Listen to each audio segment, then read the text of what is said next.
Salut l'ambitieux, bienvenue dans cette nouvelle vidéo. Dans cette vidéo, je vais te présenter 5 erreurs que tu fais sûrement sans t'en rendre compte dans tes investissements. Première erreur que tu fais, c'est probablement d'ignorer l'impact fiscal de tes investissements. Et donc pour cela, tu dois choisir la bonne enveloppe fiscale. En France, il y a deux principales enveloppes fiscales, le PEA et le compte titre. Les avantages du PEA, eh bien, tout simplement, après 5 ans, les gains sont exonérés d'impôts sur le revenu. Et tu devras tout de même payer les prélèvements sociaux. L'avantage, c'est que ça incite un investissement long terme. C'est idéal pour les investisseurs débutants qui souhaitent principalement investir dans des actions européennes. L'inconvénient du PEA, c'est sa limitation. Tu es cantonné aux actions européennes. Il y a également un plafond de versement jusqu'à 150 000 € pour un PEA classique. On a également des pénalités pour retrait anticipé. Donc si tu retires tes fonds avant 5 ans, ça entraîne la clôture de ton PEA et des pénalités fiscales. Ensuite, il y a le CTO. Le CTO, c'est le compte titre. L'avantage, c'est sa flexibilité. Tu peux investir dans une large gamme d'actifs, y compris des actions internationales, des obligations et des ETF. Pas de plafond de versement, contrairement au PEA, il n'y a pas de limite sur le montant que tu peux investir. Et l'avantage aussi, c'est la liquidité. Tu peux retirer tes fonds à tout moment sans pénalité fiscale spécifique. Tout de même, les gains restent imposables. Ensuite, il y a tout de même deux inconvénients, puisque la fiscalité est moins avantageuse. Les gains sont soumis à l'impôt sur le revenu et aux prélèvements sociaux, donc sans les avantages fiscaux du PEA, et aussi sa complexité, puisqu'une grande variété d'options d'investissement peut être intimidante pour les investisseurs débutants. Donc ça, c'est la première erreur. Avant de choisir dans quoi tu vas investir, quelle action tu vas acheter, etc., tu dois déterminer, dans un premier temps, l'enveloppe fiscale que tu vas choisir. Ensuite, deuxième erreur, c'est de négliger l'inflation. L'inflation, c'est la diminution de la valeur de la monnaie. Donc du coup, tu peux acheter moins de biens avec la même quantité de monnaie d'une année à l'autre. En clair, c'est la baisse de ton pouvoir d'achat. Exemple concret de ce que ça donne avec une inflation à 5%. À l'année, avec une inflation de 5%, 100 000 € perdraient 5 000 € de pouvoir d'achat en un an. Ton argent ne vaudrait plus que 95 000 € en termes de pouvoir d'achat. Au niveau des mois, ça donne, donc divisé par 12, ça signifie que tu perdrais environ 416,67 € de pouvoir d'achat chaque mois.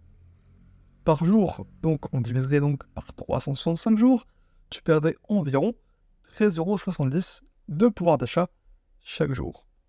Idem donc par minute, 525 600 minutes, le nombre donc de minutes dans une année, tu perdrais environ 0,0095 centimes de pouvoir d'achat chaque minute.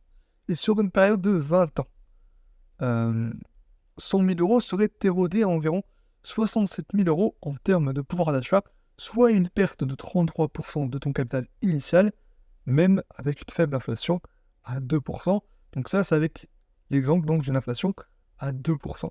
Ce que tu dois comprendre, c'est que finalement, même une inflation faible peut avoir un impact significatif sur ton patrimoine.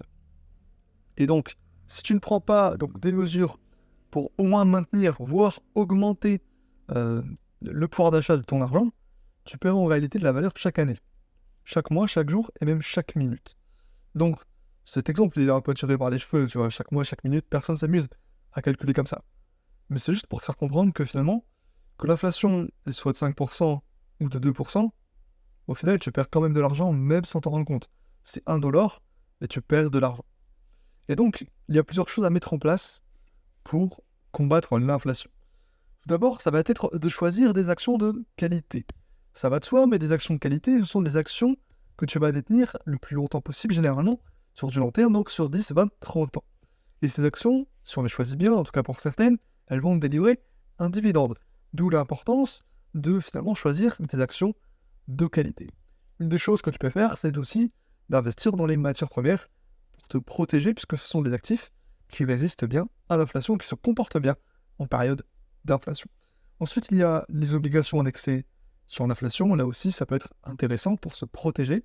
Je t'en parlais tout à l'heure, les actions à dividendes, encore ce qu'on appelle les rates, c'est ce type d'immobilier qui est négocié en bourse. Ça peut être une des solutions pour lesquelles ça peut être intéressant pour toi pour te protéger de l'inflation. Ensuite, troisième erreur, et c'est une erreur qui est quand même assez dommageable, c'est le surpondérer donc son portefeuille en actions locales. Plusieurs recherches, plusieurs papiers, etc. ont prouvé que les investisseurs avaient une certaine préférence pour les actions de leur propre pays. Donc ça réduit un risque de sous-diversification, ce qu'on appelle, entre guillemets, le biais domestique, c'est le fait d'investir sur des actions de son propre pays. Et donc on est exposé aux risques géopolitiques et économiques. Et donc pour corriger cette erreur, on peut déjà opter pour une diversification géographique meilleure. Ensuite, il faut bien évidemment faire une recherche poussée, une analyse poussée de l'actif en question, pour justement cerner ses forces et ses faiblesses. Et ensuite, pourquoi pas, dans une optique toujours de diversification, d'acheter des fonds de commun de placement ou des ETF internationaux. Par exemple, pour te donner aucun exemple, le Japon dans les années 90, si tu avais investi uniquement donc, sur le marché japonais, tu aurais subi de lourdes pertes dues à la stagnation prolongée de ce pays. Donc stagnation économique. Et donc dans ce cas-là, les investisseurs qui avaient donc diversifié donc, géographiquement ont été beaucoup moins affectés puisqu'ils ont pu passer donc, à côté ou en partie à côté de cette stagnation économique. Donc toujours faire une analyse poussée, toujours faire que ce soit de l'actif ou du pays dans lequel tu investis, ça va de soi. Typiquement, si tu ne fais pas attention, si tu ne fais pas une analyse poussée, tu ne prends pas en compte tous les risques et tu n'anticipes pas et tu peux te faire surprendre et ce n'est pas ce que l'on recherche. Ensuite, quatrième erreur, c'est de confondre la volatilité à court terme et le risque à long terme. Et pourquoi c'est une erreur? Puisque la perception est erronée. Beaucoup d'investisseurs associent la volatilité à court terme à un risque élevé, ce qui peut les amener à prendre des décisions impulsives. Et donc, ce qui t'amène aussi donc, à manquer des opportunités. En réagissant à la volatilité à court terme, tu pourrais manquer des opportunités d'achat, typiquement, et donc compromettre tes rendements à long terme. Et donc, comment corriger cette erreur? Eh bien, typiquement, focus sur les fondamentaux. Au lieu de te concentrer sur les fluctuations à court terme, concentre-toi sur les fondamentaux de tes actifs, de tes investissements. Ensuite, établis un plan d'investissement solide. Avoir un plan donc bien réfléchi, ça te permettra de rester concentré sur tes objectifs à long terme, même face à la volatilité.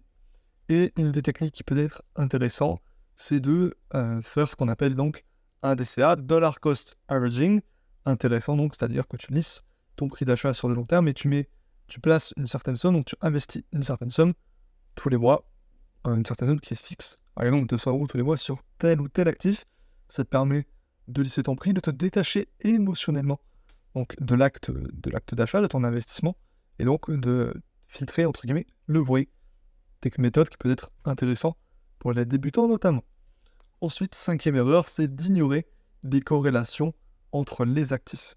Et oui, il y a des corrélations entre les actifs, surtout en bourse. Certains actifs sont corrélés positivement, d'autres négativement, et donc auront tendance à agir soit dans le même sens, soit dans le sens opposé, d'où l'importance de connaître les corrélations des actifs. Pourquoi c'est une erreur finalement d'ignorer les corrélations entre les actifs? Parce que ça amène à une diversification qui est erronée. On pourrait penser que l'on est diversifié parce que l'on détient différents types d'actifs. Et si ces actifs sont fortement corrélés, tu ne réduis pas franchement ton risque. Donc les risques dans ce cas-là sont amplifiés. Et en période de stress du marché, tes actifs, normalement non corrélés, peuvent devenir corrélés, donc amplifier les risques. D'où l'importance d'aller vérifier tes corrélations avant. Donc comment corriger cette erreur? Analyse donc ta corrélation, utilise des outils statistiques, calcule certains ratios, comme le ratio de Sharpe, etc., que tu peux utiliser pour calculer ton risque. Donc typiquement, ça peut te permettre de corriger un petit peu cette erreur. Ce que tu peux faire aussi, c'est de mettre en place une diversification stratégique. Cherche à inclure des actifs qui ont des corrélations faibles ou négatives avec d'autres actifs de ton portefeuille.